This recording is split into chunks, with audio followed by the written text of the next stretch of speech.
So, as modern boilers strive for greater and greater efficiency, internal components become more and more sensitive to small particulate matter in the system.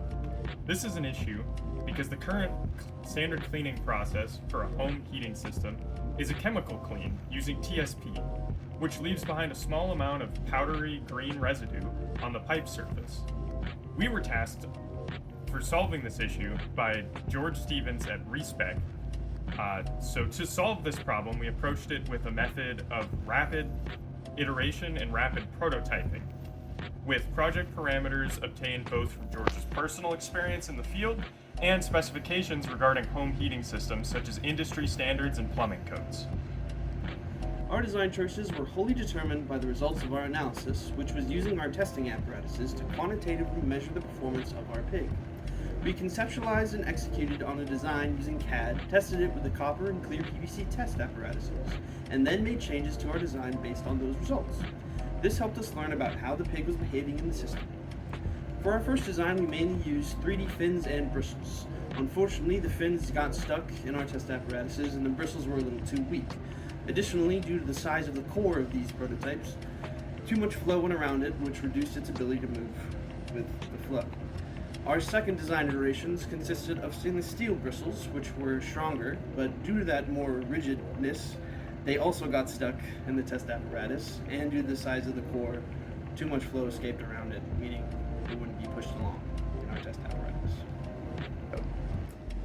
When we first started trying to figure out how we were going to solve this problem, we initially assumed that it would be a more geometry-focused problem with a geometry-focused solution. How to get something to fit in the tiny diameter of the rigid copper pipe, be able to cut those 90-degree elbows, and still be able to remove the scale buildup, which was ultimately the goal of the project. It turned out to be a combination of geometry and material. We discovered a 3D printing filament called foaming TPU, and it was a big part of the solution. When it's printed, it's a foamy and compressible but durable and hard material that can take a pretty reasonable amount of abuse without breaking down or degrading. As far as geometry goes, given that we wanted to try and implement rotation, we ultimately decided on a corkscrew style fin approach. Using the PVC test apparatus and slow motion video capture, we were able to determine that the fins did work and they did induce rotation. Testing it on a short run of some copper pipe that we had that actually had scale buildup on it was a short run.